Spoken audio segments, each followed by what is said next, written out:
এখানে বিভিন্ন টাইপের বল বা কিছু আমাদের আজকে টার্গেট হবে, ধরো মানে এভাবেই পড়ানো আর কি। অর্থাৎ ধরো বলের পর বইয়ের যে, স্যার হ্যাঁ বলো। স্যার আপনি রিডিং করতে বলছেন না স্যার, ওখানে একটু সমস্যা আছে। আমি রিডিং কতটুকু করতে বলছিলাম? স্যার ওই দিনই তো বললেন। না মানে আমি রিডিং কতটুকু করতে বলছিলাম। আচ্ছা স্যার, আপনি বলছিলেন প্রথম 10 পেজ পড়ার জন্য। আচ্ছা ঠিক আছে, তাহলে আমি এখন পড়ানোর সময় মানে ওই টপিকটাতে আসলে, কারেন্ট যে টপিক ওই টপিকে যদি যাই তখন আমাকে প্রবলেমটা বলি আর কি, যে তোমার ওখানে প্রবলেম আছে। আমি শুরু করে দিচ্ছি পড়ানো। তো আমি ধরো বল পড়াচ্ছি, তোমার যদি বল রিলেটেড কোয়েশ্চেন থাকে তুমি ওই টাইমে আমাকে বলি আর কি, যে আমি এই জিনিসটাতে প্রবলেম ছিল। যাই হোক, তো দেন হচ্ছে যে নিউটনিয়ান মেকানিক্স এর শুরু হচ্ছে, চ্যাপ্টারটা শুরু হয় মেইনলি বল দিয়ে। তো বল কি এটা তো মোটামুটি আমাদের একটা ধারণা আছে, যে বলটা কি, যা কোনো বস্তুতে কি করে, ত্বরণ সৃষ্টি করে। ঠিক আছে, এখন ত্বরণ সৃষ্টি করে বলতে তো বুঝতে পারতেছো যে কি, অর্থাৎ কোন বস্তু, নর্মালি আমরা যেটা বলতে পারি কি, বল হচ্ছে এমন একটা জিনিস যা কি করে, একটা স্থির বস্তুকে কি করে, একটা স্থির বস্তুকে গতিশীল করে, বা একটা গতিশীল বস্তুকে কি করে, গতিশীল বস্তুকে দেখা যায় যে তার গতিশীল বস্তুর মধ্যে ত্বরণের সঞ্চার করে। ঠিক আছে, বুঝতে পারছো জিনিসটা? অর্থাৎ বল হচ্ছে এমন একটা রাশি যা কি করে, কোনো বস্তুতে ত্বরণ সৃষ্টি করে, মানে সোজা বাংলায় বললে ত্বরণের সৃষ্টি করে, বা যদি আমরা বলি হচ্ছে কি, তা কোনো বস্তুর মধ্যে কি করে, আমার স্থির বস্তুকে গতিশীল করে, আর গতিশীল বস্তুর মধ্যে কি করে, গতির পরিবর্তন ঘটায়। ঠিক আছে, তো জেনারেলি বলকে বেশ কয়েকটা ভাগে ভাগ করা যায়। বলকে যদি আমরা প্রথমে, বলকে সাধারণভাবে দুইটা ভাগে ভাগ করতে পারি। সাধারণ ভাগে দুইটা ভাবে কি, একটা হচ্ছে স্পর্শ বল, একটা হচ্ছে অস্পর্শ বল। ঠিক আছে, স্পর্শ বলটা কি, যে বলটাতে হয় কি, আহ বল প্রদানকারী আর গ্রহণকারীর মধ্যে সরাসরি সংযোগ পায়। ঠিক আছে, বল প্রদানকারী ও গ্রহণকারীর মধ্যে সরাসরি কানেকশন থাকে, তাদের মধ্যে আমাদের ডিরেক্ট কানেকশন থাকে। ডিরেক্ট কানেকশন বলতে কি, ধরো তুমি একটা জিনিসকে, একটা বস্তুকে ঠেলে সরাচ্ছ। ঠিক আছে, বা ধরো যে কোন একটা বস্তুকে তুমি ঠেলে সরাইতে পারো, আর তুমি কি হতে পারে, তুমি ব্যাট দিয়ে কোনো বস্তুকে আঘাত করছো, আর ধরো তুমি একটা কোনো বস্তুকে ছুঁড়ে ফেলছো, অর্থাৎ কি তোমার সাথে যে বস্তুটা সেটা কি ডিরেক্ট কানেকশন আছে। ঠিক আছে, একে বলা হয় স্পর্শ বল। অন্যদিকে অস্পর্শ বলটা কি, অস্পর্শ বল হচ্ছে যেখানে কি হবে না, কোনো ডিরেক্ট কানেকশন থাকবে না। তো জেনারেলি আমাদের ফিজিক্সের বেশিরভাগ যেসব মানে বল নিয়ে আলোচনা করা হয় সেগুলো অস্পর্শ বল, যেমন ধরো মহাকর্ষ বল, দেন হচ্ছে আমরা ধরো অভিকর্ষ বল, বা ধরো তড়িৎ বল, চুম্বক বল। এই বলগুলা কি, এই বলগুলাতে কি হচ্ছে, বস্তুর মধ্যে কোনো ডিরেক্ট আকর্ষণ হচ্ছে না। ঠিক আছে, সরাসরি তারা কি করে না, একটা আরেকটাকে স্পর্শ করে না। ঠিক আছে, তো এই জন্য তাকে বলা হয় কি, অস্পর্শ বল। এছাড়াও বলকে আরো কয়েকভাবে ভাগ করা যায় বলকে, তবে আমাদের বইয়ে যে মেইন এটা দিচ্ছে আমরা সেভাবে দেখি। বলকে আমরা চাইলে আরো দুই ভাগে ভাগ করতে পারি। বলকে দুই ভাগে কিভাবে ভাগ করতে পারি, বলের প্রকৃতির উপর ডিপেন্ড করে বলকে দুই ভাগে ভাগ করা যায়। একটা হচ্ছে মৌলিক বল, একটা হচ্ছে যৌগিক বল। ঠিক আছে, তো মৌলিক বলটা কি, মৌলিক বলটা হচ্ছে ওই বলটা কি, অর্থাৎ কি ওই বলটাই হচ্ছে কি আর রিয়েল, অর্থাৎ রিয়েল বলতে কি ওই বলটা জেনারেলি বলতে পারি কি, ওই বলটা হচ্ছে ইউনিক। ইউনিক অর্থাৎ ওই বলটা অন্য কোনো মানে কোনো বল থেকে সৃষ্টি হয় নাই। অর্থাৎ মৌলিক বলটা কি অন্য কোনো বল থেকে সৃষ্টি হয় নাই। ঠিক আছে, অর্থাৎ এটা দ্বিতীয় বৈশিষ্ট্য হচ্ছে মৌলিক বল অন্য কোনো বল থেকে সৃষ্টি হয় না, কিন্তু অন্য বলগুলো মৌলিক বল থেকে সৃষ্টি হয়। ঠিক আছে, বুঝতে পারছো জিনিসটা? মৌলিক বলগুলো কি হয় না, মৌলিক বলগুলো হচ্ছে একেবারে ইউনিক, বা ওগুলো হচ্ছে একেবারে বেস বল। অর্থাৎ বেস বল মানে কি, ওই যে ভিত্তি বলগুলো, অর্থাৎ যেগুলো হচ্ছে কি, যেগুলোকে তুমি অন্য কোনো বলের মধ্যে তুমি ভাগ করতে পারবা না। ঠিক আছে, কিন্তু তুমি ওই বলগুলোই হচ্ছে কি, যে নিজস্ব একটা প্রকৃতি থাকে, এগুলোকে বলা হয় মৌলিক বল। অন্যদিকে যৌগিক বলটা কি, যৌগিক বল হচ্ছে যে সকল বল মৌলিক বল থেকে সৃষ্টি হয়। ঠিক আছে, যে সকল বল মৌলিক বল থেকে সৃষ্টি হয়। এখন আমি একটা উদাহরণ দিলে বুঝতে পারবা কোনটা মৌলিক বল কোনটা যৌগিক বল। যেমন ধরো মহাকর্ষ বল কি, মহাকর্ষ বল হচ্ছে এক ধরনের মৌলিক বল। ঠিক আছে, কিন্তু অভিকর্ষ বল কি, অভিকর্ষ বল হচ্ছে এক ধরনের যৌগিক বল। কেন? কারণ অভিকর্ষ বলটা কি এক ধরনের মহাকর্ষ বল। বুঝতে পারছো তো জিনিসটা? অভিকর্ষ বলটা এক ধরনের মহাকর্ষ বল, যে কারণে হচ্ছে কি, যে অভিকর্ষ বলটা হচ্ছে এক ধরনের যৌগিক বল। তো এরকম আসলে কিছু উদাহরণ পাবা, বাট প্রকৃতিতে হচ্ছে মৌলিক বল হচ্ছে মেইনলি চারটা। ঠিক আছে, তো প্রকৃতিতে চার ধরনের মৌলিক বল পাওয়া যায়, মেইন চারটা মৌলিক বল কি বলা যায়, যে প্রথমটা হচ্ছে আমার মহাকর্ষ বল, ঠিক আছে। প্রথম মৌলিক বলটা হচ্ছে মহাকর্ষ বল। এই মৌলিক বলটা কি, যে দুটি বস্তুর মধ্যকার আকর্ষণ বল, এটা তো জানো। দেন হচ্ছে কি, এটাতে একটা অণু থাকে, ও মানে একটা কণার সাহায্যে ধারণা করা হয় যে এই মৌলিক বলটা কি হয়, বিস্তৃত হয়, যাকে বলা হয় গ্র্যাভিটন কণা, ঠিক আছে। দেন হচ্ছে কি, প্রকৃতিতে মৌলিক বলগুলোর মধ্যে এর মান হচ্ছে সবচেয়ে কম, ঠিক আছে, এর মান হচ্ছে সবচেয়ে কম, ঠিক আছে। দেন হচ্ছে কি আরেকটা মৌলিক বল, 2 নম্বর আবার মৌলিক বলগুলা কি, মৌলিক বলগুলো আরেকটা কমন বৈশিষ্ট্য হচ্ছে যে মৌলিক বলগুলোকে তুমি সব জায়গায় পাবা, মৌলিক বলগুলা প্রকৃতির যে কোনো জায়গায় পাওয়া যায়, ঠিক আছে, কিন্তু যৌগিক বল অলওয়েজ সব জায়গায় পাওয়া যায় না। দেন হচ্ছে কি, ধরো তড়িৎ চুম্বক বল। তড়িৎ চুম্বক বল হচ্ছে কি এক ধরনের মৌলিক বল। তড়িৎ চুম্বক বলটা কি, ধরো যে ইলেকট্রন আর প্রোটনের মধ্যে, একটা পরমাণুর ইলেকট্রন ও প্রোটনের মধ্যকার বল, বা ধরো যে দুটি আধানের মধ্যকার বল, আধানের মধ্যকার বল, এই আধানের মধ্যকার বলগুলোকে বলা হয় কি তড়িৎ চুম্বক বল, ঠিক আছে। দেন হচ্ছে কি আমার 3 নাম্বারটা হচ্ছে যে সবল নিউক্লিয় বল।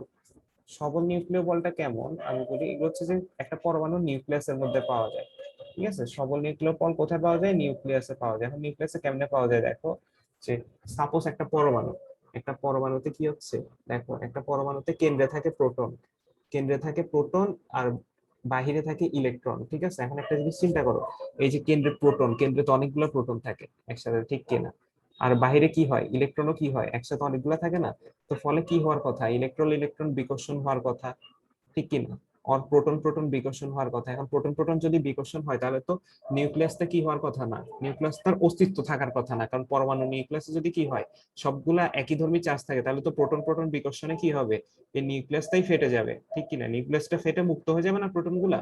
কিন্তু কি হচ্ছে, নিউক্লিয়াস তো স্থির থাকতেছে, স্টেবল থাকতেছে। তো নিউক্লিয়াস স্টেবল থাকার কারণ হচ্ছে এই সবল নিউক্লিয় বল। যে সবল নিউক্লিয় বলের কারণে কি হয় না, পরমাণুর মধ্যে নিউক্লিয়াস ভেঙে যায় না, এটা পরমাণুকে কি করে, বা নিউক্লিয়াসকে কি করে, টিকায় রাখে, নিউক্লিয়াসকে টিকিয়ে রাখে। দেন হচ্ছে আরেকটা বল হচ্ছে কি, মৌলিক বল হচ্ছে 4টাই মৌলিক বল আছে, এর মধ্যে চতুর্থটার নাম হচ্ছে কি দুর্বল নিউক্লিয় বল।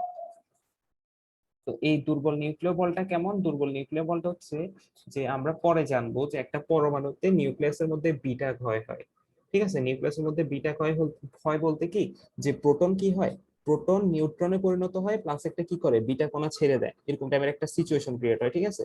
প্রোটন নিউট্রনে পরিণত হয় এবং একটা বিটা কণা ছেড়ে দেয়, একে বলা হয় কি তেজস্ক্রিয় বিকিরণ, ঠিক আছে। ওই আমরা জানি না যে তেজস্ক্রিয় রশ্মিগুলো থেকে কি হয়, তেজস্ক্রিয় রশ্মিগুলো থেকে কি হয়, বা তেজস্ক্রিয় পদার্থগুলো থেকে কি হয়, আলফা বিটা গামা এই কণাগুলো নির্গত হয়। এটা হয় কি জন্য, এই দুর্বল নিউক্লিয় বলের কারণে, যা কি হয় নিউক্লিয়াসে ভাঙ্গনের সৃষ্টি করে, ঠিক আছে, বা নিউক্লিয়াসে কি করে, বিটা ক্ষয় ঘটায়। বুঝতে পারছো জিনিসটা, এই জিনিসগুলো কি বোঝা গেছে? জি স্যার। আচ্ছা ঠিক আছে। জি স্যার। তো দেন হচ্ছে আমার আরেকটা কিছু কমন একটা ইয়া বলি, যে সাপোজ ধরো বলের কিছু বৈশিষ্ট্য বলি।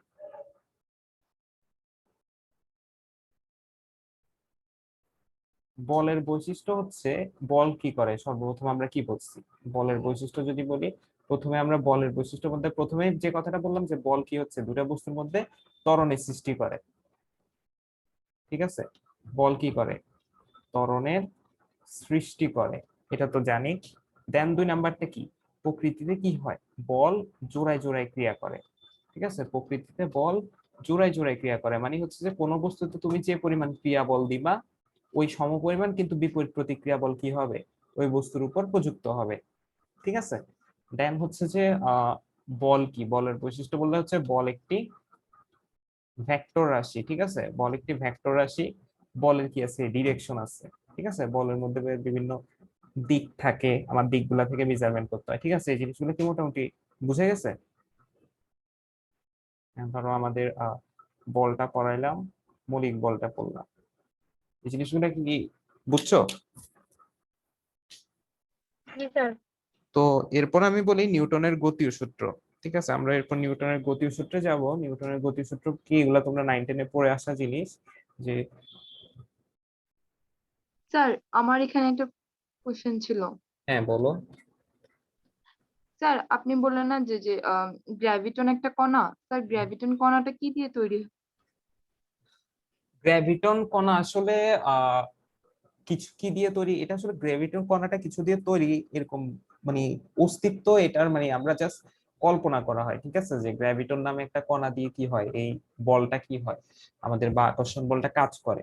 কিন্তু ধরো যে ওইটার আসলে প্রকৃতি বা ইয়াগুলো আসলে এখন পর্যন্ত আমার জানা নেই, বুঝা গেছে। অর্থাৎ ধরো যে ওইটা একটা ওয়ান কাইন্ড অফ মাধ্যম হিসেবে কাজ করে, ঠিক আছে। এখন বলের তো একটা মাধ্যম থাকতে হবে। সাপোজ ধরো যে তোমার সামনে এখন যে মোবাইল আসছে, ওইটার সাথে তোমার একটা মহাকর্ষ বল আছে, ঠিক আছে না। এখন ওই মহাকর্ষ বলটা কিভাবে কাজ করতেছে, ডেফিনেটলি একটা মাধ্যমে তো কাজ করতেছে। তো ধরে নেওয়া হয় যে এরকম একটা কণা আছে গ্র্যাভিটন, যে কণাটার মাধ্যমে কাজ করে, ঠিক আছে। আর এটা নিয়ে যদি একটু হায়ার লেভেলে কিছু জানতে চাও, আমি মনে বলি মানে আমি রিকমেন্ড করবো ইউটিউবে তোমরা সামথিং সার্চ দিয়ে দেখতে পারো যে হোয়াট ইজ গ্র্যাভিটন বা এরকম, বুঝছো। আমার আসলে এই ব্যাপারে এত তেমন কিছু জানা নাই, বুঝতে পারছো? জি স্যার। আচ্ছা, তো দেখি নিউটনের গতীয় সূত্র কি হচ্ছে। কয়টা সূত্র আছে নিউটনের গতীয় সূত্র? তিনটা নিউটনের গতীয় সূত্র আছে, ঠিক আছে। তো প্রথম সূত্রটা কি? প্রথম সূত্রটা হচ্ছে জড়তার সূত্র। প্রথম সূত্রটা হচ্ছে জড়তার সূত্র। জড়তার সূত্র কি, যে নিউটনের গতীয় সূত্রের প্রথম সূত্রে কি বলা হয়, বাহ্যিক কোনো বল প্রয়োগ না করলে, এগুলো সম্পর্কে ফ্যামিলিয়ার তো, পরিচিত আছো, যে জি বাহ্যিক স্যার। কোনো বল প্রয়োগ না করলে স্থির বস্তু এই বস্তু স্থির থাকবে, এবং গতিশীল বস্তু, গতিশীল গতিশীল থাকবে। বস্তু সুষম দ্রুতিতে সরল পথে চলতে থাকবে। আমার লেখা কি বোঝা যায়? জি স্যার। সরল পথে চলতে থাকবে, ঠিক আছে। তো অর্থাৎ এই ক্ষেত্রে দেখো যে আমাদের জড়তার সূত্র কেন বলা হচ্ছে, এই জিনিসটাতে আমরা এখান থেকে আমরা কিছু জিনিস শিখার ট্রাই করি, যে আমরা একটু বিশ্লেষণ করি, তাহলে বুঝবো যে এটাকে জড়তার সূত্র কেন বলা হয়। দেখো যে জড়তা জিনিসটা কি। জড়তা হচ্ছে যে, জড়তা মানে কি, জড়তা মানে হচ্ছে প্রতিটি বস্তু নিজের অবস্থা বজায় রাখতে চাওয়ার প্রবণতা, ঠিক আছে। প্রতিটি বস্তুর নিজের অবস্থা বজায় রাখতে চাবার প্রবণতা, ঠিক আছে। অর্থাৎ ধরো যে স্থির বস্তু স্থির থাকতে চাওয়ার প্রবণতা এবং গতিশীল বস্তু গতিশীল থাকতে চাওয়ার প্রবণতা, ঠিক আছে। একে বলা হয় কি আহ জড়তা। তো দেখো এখন এখানে বলা হচ্ছে কি বাহ্যিক কোনো বল প্রয়োগ না করলে, অর্থাৎ আমরা কি পাই নিউটনের প্রথম সূত্রে, একটা বলের ধারণা পাই, যে বল জিনিসটা কেমন। বল হচ্ছে এমন একটা জিনিস, দেখো কি বল হচ্ছে, ওই জিনিসটা যদি না থাকে, ওই জিনিসটা যদি প্রয়োগ না করা হয়, তাহলে কি হবে, স্থির বস্তু স্থির থাকবে, ঠিক আছে। এবং গতিশীল বস্তু কি হবে, গতিশীল বস্তু দেখো সুষম দ্রুতিতে, সুষম দ্রুতিতে মানে কি সমবেগে, অর্থাৎ তার বেগের পরিবর্তন হবে না, সেটাতে কি হবে, সে সরল পথে চলতে থাকবে। অর্থাৎ জিনিসটা বুঝতে পারছো যে নিউটনের প্রথম সূত্রে কি বলা হচ্ছে, ধরো একটা বস্তু স্থির, এই বস্তুটাতে তুমি যদি বাহ্যিক কোনো বল প্রয়োগ না করো, তাহলে কি হবে, আমার স্থির বস্তুটা স্থিরই থাকবে, ঠিক আছে। অন্যদিকে যদি কোন একটা গতিশীল বস্তু তো তুমি বল প্রয়োগ না করো, গতিশীল হচ্ছে সেটা ভি ভ্যালোসিটিতে, তুমি যদি তাতে কোনো রকম বল প্রয়োগ না করো, তখন কি হবে, সেটা ওই ভি ভ্যালোসিটি নিয়েই সরল পথে চলতে থাকবে। আমি কি ক্লিয়ার করতে পারছি? জি স্যার। অর্থাৎ এই নিউটনের প্রথম সূত্রে কি, নিউটনের প্রথম সূত্র হচ্ছে কি আমার বলের ধারণা প্রদান করা হয়। জিনিসটা একটু বোঝার ট্রাই করো, নিউটনের প্রথম সূত্রে কি করা হয়, বলের ধারণা প্রদান করা হয়, যে বল কি হতে পারে। বল হচ্ছে এমন একটা জিনিস যা বস্তুতে মানে অবস্থার পরিবর্তন ঘটাতে কি করে, সহায়তা করে, ঠিক আছে। বুঝতে পারছো জিনিসটা? তো দেন হচ্ছে আমরা নিউটনের দ্বিতীয় সূত্রে যাব। সামথিং ধরো যে নিউটনের দ্বিতীয় সূত্র, নিউটনের প্রথম সূত্রে কি পাইছি আমরা, বলের সংজ্ঞামূলক ধারণা পাইছি বা জড়তার ধারণা পাইছি। নিউটনের দ্বিতীয় সূত্রে কি হবে, নিউটনের দ্বিতীয় সূত্রে আমরা বলের মান জানতে পারবো। নিউটনের দ্বিতীয় সূত্র থেকে কি হয়, আমরা বলের মান জানতে পারি। কেমনে পারি দেখো, এটা বলা হয় নিউটনের দ্বিতীয় সূত্রে বলা হয় বস্তুর ভরবেগের পরিবর্তনের হার, বস্তুর ভরবেগের পরিবর্তনের হার এর উপর প্রযুক্ত বলের সমানুপাতিক।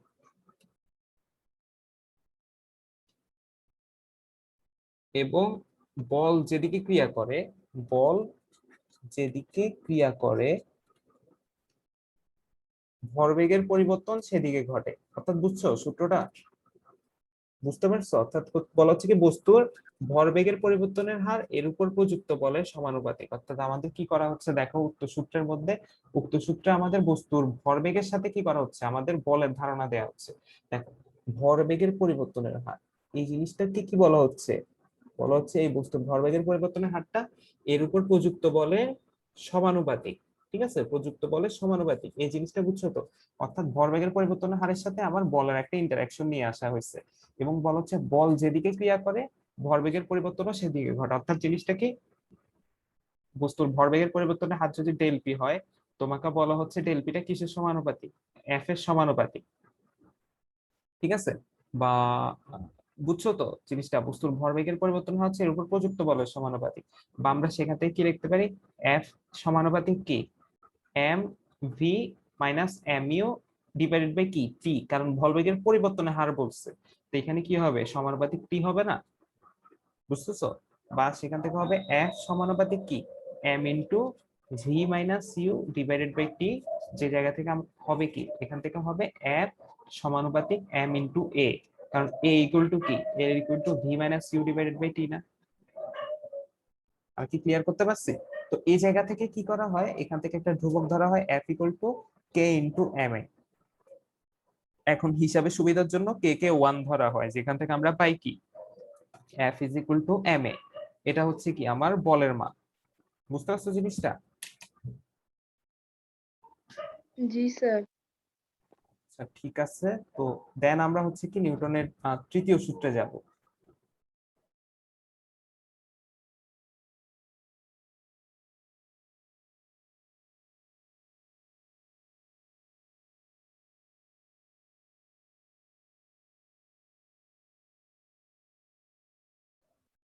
আচ্ছা দেখি, আমরা নিউটনের তৃতীয় সূত্র যদি বলি, নিউটনের তৃতীয় সূত্র কি বলা হচ্ছে, নিউটনের তৃতীয় সূত্র বলা হচ্ছে সিম্পল একটা লাইন, সেটা হচ্ছে কি প্রত্যেক ক্রিয়ারই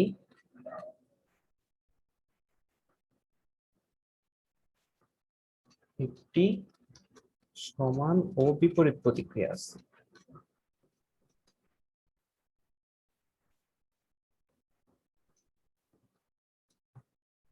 অর্থাৎ প্রত্যেক ক্রিয়ারই একটি সমান ও বিপরীত প্রতিক্রিয়া আছে, মানে কি, যে তুমি একটা বস্তুতে, ধরো একটা বস্তু, এই বস্তুটাকে তুমি যদি কি করো,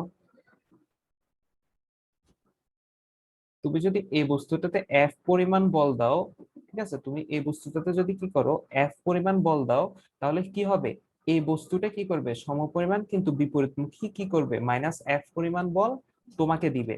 অর্থাৎ বুঝছো, যে এটা যদি হয় কি আমার ক্রিয়া বল, তাহলে সমপরিমাণ কিন্তু বিপরীতমুখী কি হবে, এখানে প্রতিক্রিয়া বল তোমার উপর কি হবে, প্রযুক্ত হবে। জিনিসটা বুঝতে পারছো? জি স্যার। আচ্ছা ঠিক আছে, তাহলে যদি বুঝো দেন হচ্ছে কি আমরা দেখি, আহ আমাদের মোটামুটি নিউটনের গতিসূত্র জিনিসগুলো আলোচনা হয়ে গেল। ঠিক আছে, আমি যদি ইন শর্ট আবার বলি, যে নিউটনের ফার্স্ট লতে কি হয়, ফার্স্ট লটা হচ্ছে জড়তার সূত্র। জড়তার সূত্র বা কি বলা হয়, যেখানে কি হয়, আমরা বলের সংজ্ঞামূলক ধারণা পাই। এরপর নিউটনের সেকেন্ড লটা কি, সেকেন্ড লটা হচ্ছে আমার ভরবেগের সূত্র,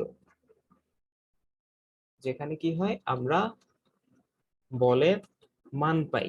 3 নাম্বার সূত্রটা হচ্ছে, ধরো বলতে পারি ক্রিয়া প্রতিক্রিয়া সূত্র, যেখানে আমরা কি পাই, বল একাধিক বল একসাথে ক্রিয়া করলে তাদের ক্রিয়া প্রতিক্রিয়া কেমন হয়, সেই জিনিসগুলো কি করতে পারি, আমরা জানতে পারি। ঠিক আছে, অর্থাৎ আমরা মোটামুটি এখানে 3টা জিনিস সম্পর্কে জানি।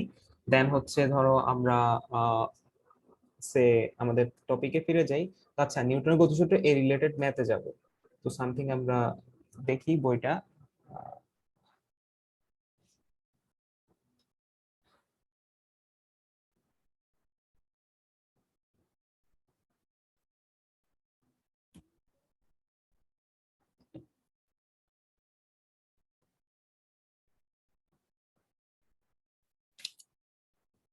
পিডিএফ লোড হইতে যদি এতক্ষণ লাগে, কেমনটা লাগে?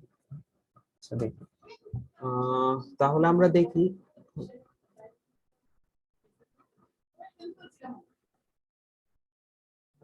বলের, আচ্ছা তো তোমার ওই, তোমরা এখানের মধ্যে আমাকে ওই, তোমরা যে বললা তোমাদের প্রবলেম আছে, ঠিক আছে, তো তাহলে আমাকে বলো যে ওই প্রথম 10 পেজের মধ্যে কি প্রবলেম ছিল বা ওই জিনিসগুলো কি ক্লিয়ার হয়েছে কিনা বলো। আমরা ম্যাথ করা শুরু করবো, ঠিক আছে? 4.1 থেকে ম্যাথ করা শুরু করবো। তো আমাকে আগে ফার্স্ট অফ অল বলো যে তোমাদের কি প্রবলেম ছিল। হ্যালো। স্যার হ্যাঁ, স্যার এখানে বলছে কি সবল নিউক্লিয় বলের এখানে বলছে এই বল নিউক্লিয়াসের অস্থায়িত্বের নিয়ামক। স্যার এটা মানেটা কি? নিউক্লিয়াসের কিসের নিয়ম? স্থায়িত্বের নিয়ামক। জি স্যার। হ্যাঁ, ডেফিনেটলি নিউক্লিয়াসের স্থায়িত্বের নিয়ামক। তো দেখো তুমি যে আমি কি বলতেছি, সবল নিউক্লিয় বলটা কি, ধরো এই যে একটা নিউক্লিয়াস বা একটা পরমাণুতে চিন্তা করো যে একটা পরমাণুর নিউক্লিয়াসে কি হয়, অনেক প্রোটন থাকে না? নিউক্লিয়াসে অনেক প্রোটন থাকে না একই সাথে? আর কি হয়, পরমাণুর চারদিকে কি হয়, চতুর্ভাগে অনেকগুলো ইলেকট্রন থাকে না? তো একটা জিনিস চিন্তা করো যে এই পরমাণুতে যদি কি হয়, প্রোটন গুলা থেকে যদি অন্য কোনো বল কাজ না করা হতো তাহলে কি হতো? আমরা কি জানি, একই ধর্মী চার্জ কি করে, পরস্পরকে বিকর্ষণ করে না? ফলে কি করতো, এই প্রোটন গুলা পরস্পরকে বিকর্ষণ করে কি হতো, পরমাণুটাকে মানে বিস্ফোরণ ঘটায়, পরমাণু থেকে বের হয়ে যেত না? ধরো বিস্ফোরণ ঘটায় কি হতো, এটা কি এরকম হয়ে যেত না? ধরো এরকম করে কি হতো, এখান দিয়ে প্রোটন সব বের হয়ে যেত না, বা প্রোটন গুলো সব দূরে দূরে চলে যেত না পরস্পর থেকে? তখন কি আর পরমাণু গঠন করা পসিবল হতো? তখন তার না পরমাণু স্যার। গঠন হতো না। তো কি হচ্ছে, ওই সবল নিউক্লিয় বল থাকার কারণে কি হচ্ছে, এতগুলা সমধর্মী চার্জ একসাথে পরস্পরের সাথে লেগে লেগে থাকতে পারতেছে। ওইটা না থাকলে একসাথে বল এগুলা লেগে থাকতে পারতো না। বুঝতে পারছো যে জিনিসটাকে বলা হচ্ছে আর কি, যে সবল নিউক্লিয় বল আমার পরমাণুর অস্তিত্বের বা স্থায়িত্বের নিয়ম। কারণ নিউক্লিয়াস তো নলে কি হতো, নিউক্লিয়াস তো এভাবে ফেটে যাইতো। দেন বলো।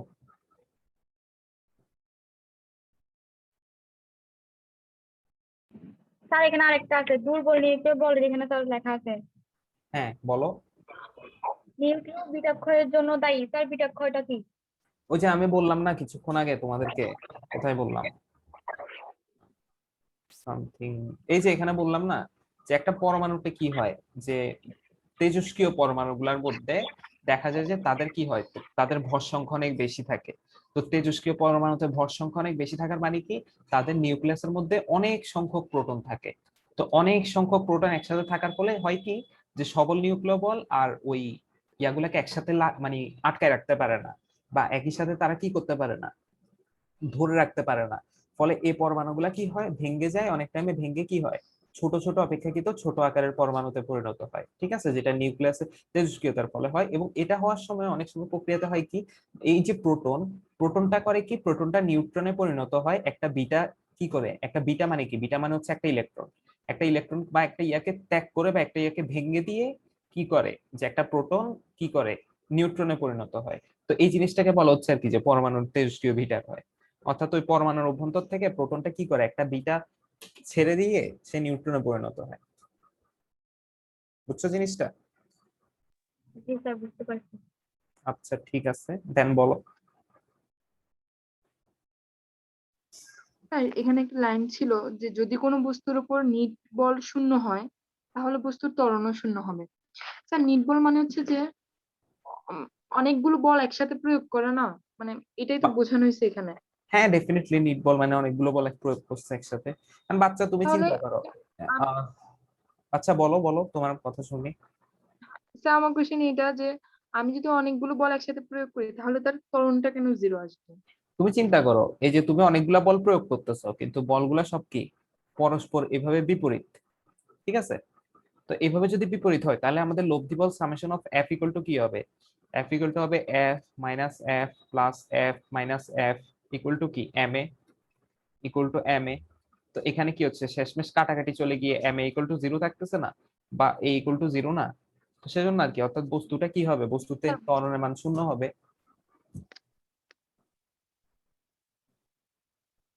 তুমি কি ক্লিয়ার হয়েছো জিনিসটা? অর্থাৎ নিট বল বলতে বোঝানো হচ্ছে আর কি, যে তোমার যদি মোট বলের মান শূন্য হয় তাহলে মোট ত্বরণ শূন্য, কারণ আলটিমেটলি তোমার লব্ধি বল শূন্য হওয়ার মানে কি, যে তোমার মানে কোন রকম উন্নতি হয় না এই জিনিসটাতে, কোন রকম ত্বরণ গেইন করতে পারো নাই, এটা আর কি। বুঝো না এই জিনিসটা? বা জি স্যার বুঝছি। তোমাকে আমি স্যার একটু আমি স্যার আমি এখানে তোমাকে শোনো শোনো শোনো একটু তোমাদের কারো আরেকটা সুন্দর উদাহরণ দিই। সাপোজ ধরো কিরকম, যে ত্বরণ মানে হচ্ছে ধরো তোমার মান্থলি প্রসপারিটি। মান্থলি প্রসপারিটি মানে কি, যে তোমার মানে তুমি প্রতি মাসে আগের মাস থেকে কতটুকু উন্নতি করতেছো, ত্বরণ যদি এই জিনিসটা হয়। তাহলে তুমি সাপোজ চিন্তা করো, তুমি মাসের প্রথম 7 দিনে তুমি 100 টাকা ইনকাম করছো, পরের 7 দিনে তুমি কি মানে ওই প্রথম 7 দিনে 100 টাকা ইনকাম করছো, কি হচ্ছে একই সাথে পরের 7 দিনে তোমার কি হচ্ছে 100 টাকা ব্যয় হয়েছে।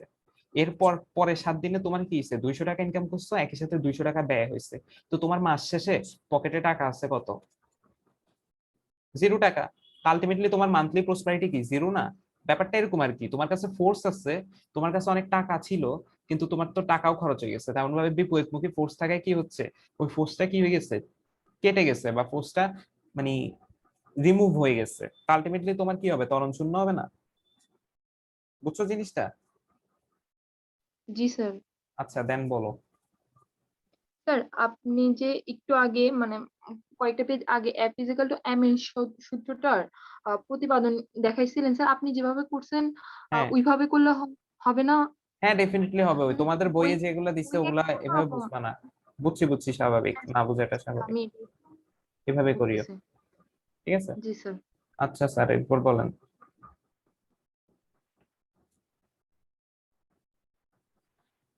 এরপর স্যার তোমাদের রেসপন্স এত স্লো কেন তোমরা, মানে তোমাদের কি 3G সিস্টেম চলে নাকি?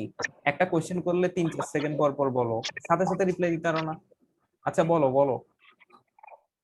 স্যার এখানে বলের কয়েকটি অপ্রচলিত একক দেওয়া আছে, এগুলো কি করতে হবে? হ্যাঁ হ্যাঁ হ্যাঁ হ্যাঁ ডেফিনেটলি এগুলো জানাটা প্রয়োজন। যেমন বলের একক নিউটন আছে, বলের একক ডাইন আছে, বলের একক ফুট পাউন্ডাল আছে, তারপর ধরো যে বলের একক এলবি আছে মানে পাউন্ড আছে, এগুলা তুমি এগুলা মানে জেনে রাখতে পারো। ঠিক আছে, এগুলো জেনে রাখাটা প্রয়োজন, কারণ এখনকার যেহেতু অ্যাডমিশন টেস্টের কোশ্চেন গুলো একটু আসে, ধরো যেগুলো পরবর্তীতে দিতে পারে জিনিসটা, বুঝতে পারছো? জি স্যার। আর তারপর শুনো, তারপরে কথা বলি। ধরো এবারে সিচুয়েশন দেখছো তো, এবার কি করছে ইয়াতে ইঞ্জিনিয়ারিং এ, এবার ইঞ্জিনিয়ারিং এ ধরো বুয়েটে তো দিতে পারতেছে কত, 24,000। ঠিক আছে, এখন 24 এর মধ্যে তো থাকাটা মানে তোমাদের পরিস্থিতি চিন্তা করো, তোমরা নিজেরা হলে তো থাকতে পারত না, তোমাদের ইন্টারে তো 300-তে ধরো ওই সাইন ওগুলাতে 270+ নাই, ঠিক কিনা? ডেফিনেটলি থাকবে না, থাকলে তো মানে ডিএন বা এরকম আসতো না। তারপর চুয়েট কুয়েট টুয়েট কি করছে, চুয়েট কুয়েট টুয়েটে করছে কি 300 মানে 30,000 জনকে তারা জাস্ট পরীক্ষা নিবে, 30,000 জনের পরীক্ষা নিবে মানে ধরো যে সামথিং যাদের 300-তে 265 আছে এদের পর্যন্ত তারা দিতে পারবে, বাকি কেউই দিতে পারবে না, বুঝছো? তা আলটিমেটলি একটা নর্মালি দেখো, আমি তোমাদেরকে এই জন্য আসলে মানে এখন হয়তো তোমাদের সময় প্যান্ডেমিকটা থাকবে না, কিন্তু প্যান্ডেমিকটা না থাকলেও আসলে সিচুয়েশন গুলো এরকম হয়ে যায়, মানে নর্মালি এরকম হয়। ঠিক আছে, প্রতি বছরই অ্যাডমিশন টেস্টের ক্ষেত্রে এরকম হয় কম বেশি। ঠিক আছে, যে কিছু থাকে যারা উভয় পরীক্ষা দিতে পারে, বাট এটা ছাড়া ওভারঅল এরকমই প্রতিযোগিতা হয়। তো ওই জন্যই তোমাদেরকে আমি কিন্তু বারবার হাইলাইট করতেছি যে তোমরা ঢাকা ইউনিভার্সিটির প্রিপারেশন নাও, আর যে কোনো একটা ভার্সিটির প্রিপারেশন নাও। জিনিসটা বুঝতে পারছো? যে যে কোনো একটা ভার্সিটির প্রিপারেশন নাও, তোমাদের মানে ইন্টারটা মোটামুটি ভাবে পড়াশোনা করার পরে যদি নিয়মিত থাকো, সুন্দর মতো একটা ভার্সিটিতে কিন্তু চাইলে ভর্তি যেতে পারবা। কিন্তু যদি এরকম করে করতে যাও হযবরল হয়ে যাবে, দেন দেখবা যে পরীক্ষা দেয়া বা দেয়াটা মানে মুখ্য কথা না, দেয়া তো মুখ্য না, দেয়াই তো টিকাটা মুখ্য, কিন্তু তারপরও দেখা যাবে যে তুমি দিতেই পারবা না পরীক্ষা। তো যদি ওরকম হয় তাহলে কিন্তু সমস্যা, বুঝতে পারছো? সো এখন থেকে আমি ওই জন্যই তোমাদেরকে আমি মানে তোমাদের বাসায় আমি একই কথাই বলছিলাম, আবারও বলতেছি, তোমরা ভার্সিটি প্রিপারেশনটা রাখো। ইঞ্জিনিয়ারিং বা মেডিকেল প্রিপারেশনটা আসলে মানে অনেকেই নিবে, অনেকেই ওরা হুজুকে থাকে, বুঝছো, হুজুকে লাফায় লাফালাফি করে, এটা স্বাভাবিক, মানে এগুলা প্রত্যেক বছর একটা ট্রেন্ড যে মানে আমি মেডিকেল প্রিপারেশন নিচ্ছি, আমি তো অনেক কুল। তো এরকম কোনো দরকার নাই, ভার্সিটি প্রিপারেশন নাও, ভার্সিটি প্রিপারেশন নিয়ে একটা ভার্সিটি সিট নিয়ে ফেলো, বা সিট ইয়া করো মানে সিকিউর করো, তাইলেই হবে, বুঝছো? অনেকে আবার বেঁচে দেখবা মেডিকেল প্রিপারেশন অনেক উল্টে ফেলতেছে। কি হয়েছে এবার, 1,16,000 পরীক্ষা দিছে, নিচে কত 4,000। তো তুমি চিন্তা করো, এক মানে নট জাস্ট এটা তোমার মনে হচ্ছে যে এটা, এর মধ্যে থেকে তুমি যদি জিপিএ 5 না পাও, ইন্টারে যদি তোমার জিপিএ 5 না থাকে, তাহলে তো তোমার কি হবে, আরো বেশি ডেভাস্টেটিং অবস্থা হবে। দেন তো তুমি ওই ওখানে 300 মার্কের মধ্যে দেখা যাবে যে তুমি 20 মার্ক মাইনাস নিয়ে তুমি পরীক্ষা দিতে শুরু করতে হবে, কারণ জিপিএ তে ইন্টারের জিপিএ তে খুব সম্ভবত 24 দ্বারা গুণ করে। আমি ঠিক শিওর না, আমি ভুলে গেছি, 24 দ্বারা খুব সম্ভবত গুণ স্যার করে। 25। আচ্ছা 25, তাইলে 25 দিয়ে গুণ করে, আর ওইটাকে মনে হয় 15 দিয়ে করে নাকি? ওইটাকে 15 দিয়ে, জি স্যার। এটাকে 25 দিয়ে, দেখছো? বুঝছো তুমি? তো তুমি যদি সাপোজ 4.983 পাও, তুমি একটা সাবজেক্টে প্লাস মিস মানে 4.86 পাবা হয়তো বা।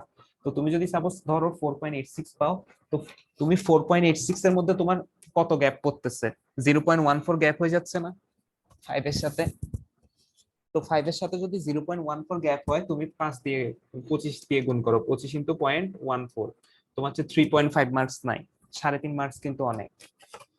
ঠিক আছে, জিনিসটা মানে জাস্ট বললাম যে একটু ওগুলা মাথায় রাখবা, যে হুজুকে চলার চাইতে মানে ভার্সিটি প্রিপারেশন নাও, পারলে এখনই ভার্সিটি বইগুলো কিনে ফেলো, পড়া শুরু করে দাও, ওইটাই বেটার।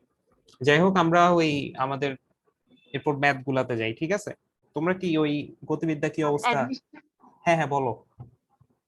স্যার, অ্যাডমিশনের জন্য কি বই আমরা এখনই কিনে ফেলবো? স্যার আপনি বলছিলেন আমাদেরকে পরে বলবেন আপনি, তো আমি আমরা কি এখনই কিনে ফেলবো? হ্যাঁ, আমি পরে বলবো বলছিলাম, কারণ আমি মানে বুঝতেছিলাম না যে তোমাদের নিয়ে, কারণ তোমাদের তো যে অবস্থা, তোমরাও পিছিয়ে আছো, তোমাদের তো কি টিচার কি পড়াইছে আমি এগুলো জানি না। তোমাদের এসব টিচারের পড়া মানে এতদিনে যদি মাত্র 3-4টা চ্যাপ্টার শেষ করে, তো ওনারা কি করতেছে আমি এগুলো আসলে জানি না। তো এই বইগুলো কিনতে পারো, আমি বইগুলোর নাম লিখে দিচ্ছি। জীবকোষটা মাস্ট কিনবা বায়োলজির জন্য, এই 4টা বই, যে 4টা বই কিনতে বলতেছি, এই 4টা বই কিনো, এগুলো মানে ইন্টার থেকে পড়ার প্রিপারেশন নাও।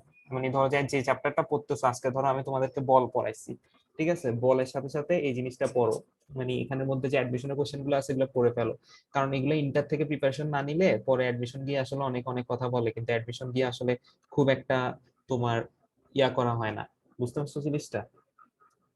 সো এগুলা ইন্টার থেকে প্রিপারেশনটা নেওয়া ট্রাই করো, আমি মনে করি যে ওইটাই তোমাদের জন্য বেটার হবে।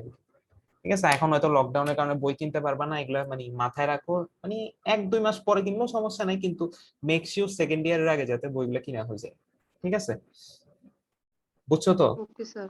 আচ্ছা, দেন হচ্ছে জি যে স্যার। আমাদের আর কিছু কোশ্চেন আছে এই টপিক গুলোর উপরে, আমি নাহলে কিন্তু ম্যাথে যাব। ধরো এখানে আমাদের রিলেটেড ম্যাথ, আচ্ছা আমি ঘাত বলটা আগে বলে ফেলি, তাহলে একসাথে আমি ম্যাথ করে ফেলি, যেহেতু আর 5 মিনিট টাইম আছে মিটিং এর, তো এরপর আমরা ম্যাথ করতে নতুন রুম খুলবো। ঠিক আছে, আমি ঘাত বলটা করে ফেলি।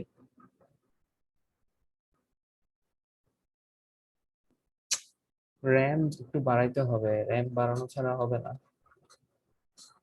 আচ্ছা, ঘাত বলটা কি? ঘাত বল হচ্ছে, শুনো, খুবই মানে অনেক বিশাল পরিমাণ একটা বল, অনেক বিশাল পরিমাণ বল খুব অল্প সময়ের জন্য যদি ক্রিয়া করে, ঠিক আছে, খুব অল্প সময়ের জন্য ক্রিয়া করলে তাকে ঘাত বল বলে। ঠিক আছে, অর্থাৎ জিনিসটা কি বুঝছো, অনেক বিশাল পরিমাণ একটা ফোর্স, অনেক বিশাল একটা পরিমাণ ফোর্স খুবই অল্প সময়ের জন্য ক্রিয়া করছে, ঠিক আছে, তাকে বলা হয় ঘাত বল।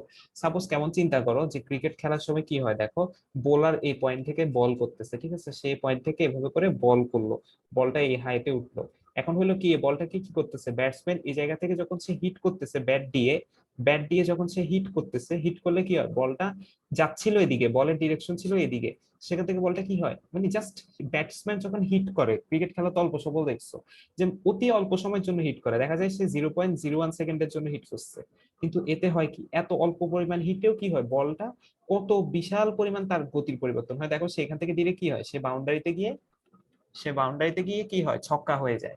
জিনিসটা বুঝতে পারছো, অর্থাৎ কি, যে একটা বিশাল, এই জিনিসটাও কি এক ধরনের যে ঘাত বল, যে খুব অল্প পরিমাণ বল কি হচ্ছে, মানে খুবই বিশাল একটা পরিমাণ বল অতি অল্প সময়ের জন্য ক্রিয়া করলে তাকে বলা হয় কি, ঘাত বল। জিনিসটা বুঝতে পারছো? তো এক্ষেত্রে একটা কথা বলা হয় যে বলের ঘাত ইকুয়াল টু হচ্ছে ভরবেগের পরিবর্তন। ঠিক আছে, বলের ঘাত ইকুয়াল টু হচ্ছে ভরবেগের পরিবর্তন, এটা নিয়ে আমরা পরে ম্যাথ দেখবো। বলের ঘাত ইকুয়াল টু ভরবেগের পরিবর্তন মানে কি, F into T equal to হচ্ছে M V minus M U.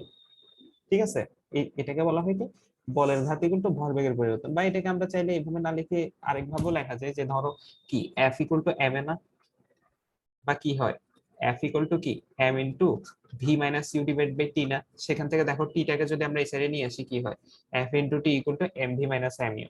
বুঝা গেছে জিনিসটা, অনেকটা এরকম একটা ব্যাপার আসে আর কি।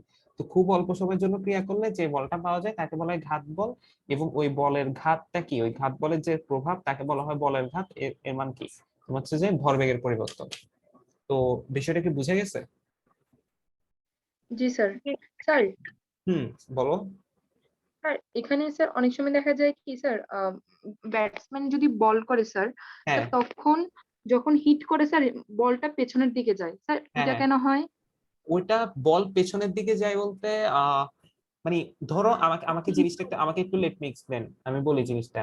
ব্যাটসম্যান পিছে হিট করছে ওই জন্য পিছে গেছে, নাকি ব্যাটসম্যান সামনে হিট করছে বল পিছে গেছে? না না না, ব্যাটসম্যান তো স্যার সামনে হিট হ্যাঁ করছে। হ্যাঁ হ্যাঁ, তো আচ্ছা বলি জিনিসটা হচ্ছে কি, আমি তোমাদেরকে এখন সামনে থাকলে দেখাইতে পারতাম। ব্যাপারটা হচ্ছে অনেকটা কাট শট বা ইয়া টাইপের। অর্থাৎ কেমন আমি বলি, যে সাপোজ ওই সময় হয় কি ব্যাটসম্যান, এগুলো কিন্তু আমি বলি খেলার সময় জিনিসগুলো একটু বোঝা যায়। যে সাপোজ ওইসব ব্যাপারে হয় কি, দেখো তোমার ধরো বলটা এখানে, তুমি বলটা এখানে কি হচ্ছে পরে এখানে আসছে, ঠিক আছে, ব্যাটসম্যান হিট করছে, হিট করলে হয় কি বল দেখবা কি এখানে ধরো পড়ছে, পরে আবার মাটিতে ঘুরে কি হয়, মাটিতে বল ঘুরে দিক চেঞ্জ করে ফেলে। এটা কখনো খেয়াল করছো? বল পরে কাট শটের জন্য কি হয়, এদিকে দিক চেঞ্জ করো। তোমরা স্যার ছেলে ছেলে হলে বেশি খেয়াল করার কথা, ক্রিকেট খেললে তো তোমরা ওই খেলাধুলা হয় নাই, তোমরা একটু তাও খেয়াল খেয়াল করার করি কথা। না। হ্যাঁ, জিনিসটা এভাবে ঘুরে যায়, এটা কেন আমি বলি। অথবা ব্যাটসম্যান যখন সামনে হিট করছে বলটা এদিকে কেন যাচ্ছে, ব্যাটসম্যান হয় কি ব্যাটটাকে কোনাকুনি ভাবে হিট করে। ঠিক আছে, ব্যাটটা কোনাকুনি ভাবে হিট করে বলতে কি, যে ব্যাটসম্যান সোজাসুজি হিট করে না, যে বলের উপাংশ কাজে লাগায়। অর্থাৎ জিনিসটা আমি আসলে তোমাদের সামনে থাকলে একটু বলতে পারতাম, বা আমি অ্যাঙ্গেল করে। অ্যাঙ্গেল করে ব্যাটটাকে হিট করে। অর্থাৎ অ্যাঙ্গেল করে ব্যাটটাকে হিট করলে হয় কি উপাংশ ক্রিয়েট করে, বুঝছো, উপাংশ ক্রিয়েট করে, ওই উপাংশের কারণে ব্যাটসম্যান সামনে হিট করে। ধরো ব্যাটসম্যান ফোর্স দিচ্ছে এদিকে, কিন্তু এ বরাবর কি হয় উপাংশটা কাজ করে, এই উপাংশটা নিয়ে বল কি হয় পিছের দিকে অগ্রসর হয়, বুঝতে পারছো? অর্থাৎ ব্যাটসম্যান বাঁকা জি ভাবে স্যার। ব্যাটটা দিয়ে হিট করে, বাঁকা ভাবে। অর্থাৎ বল এগুলো আসলে তোমরা খেলা খেললে বুঝতে পারতো, যে ওটাকে বলে যে কানাচ্চা ব্যাটিং টাইপের। অর্থাৎ ধরো যে একটু কোনা দিয়ে ব্যাটিং করে, মানে ব্যাটের কোনার প্রান্ত আছে না, এজ এজ এজ দিয়ে কাজে লাগাই শর্ট খেলে। এগুলো আসলে মানে ছেলে হলে ইজিলি বুঝতে পারতা, এখন তো যেহেতু মানে তোমরা খেলো এনে কখনো বুঝতে পারবে। তো মানে ওইটা আর কি, যে জাস্ট এই জন্য বলটা পিছের দিকে যায়, বুঝছো জিনিসটা। আবার অনেক টাইমে ফুটবল খেলায় দেখছো জিনিসটা, ফুটবল খেলাও কি হয়, তুমি শুট করছো, শুট করলে কি হয় বলটা এইভাবে কার্ভ হয়ে গোল হয়, এভাবে ঢুকে গোল হয়, বা ধরো যে এইভাবে কার্ভ হয়ে গোল হয়। এই জিনিসটা খেয়াল করছো? ওইটাও সেম কারণে হয়, তুমি স্যার শুট। এটাও মাঝে মাঝে হয়। হ্যাঁ হ্যাঁ, ওগুলো একটু কোনা করে শর্ট করে, তো এই জন্য হয় আর কি। যাই হোক, আমরা ওই এখন ইয়া অফ করে দিচ্ছি, এরপরে আমরা ম্যাথ গুলা করবো, ঠিক আছে? আমি এখন ইয়াটা অফ করছি, তোমরা চাইলে এখন লিভ নিতে পারো।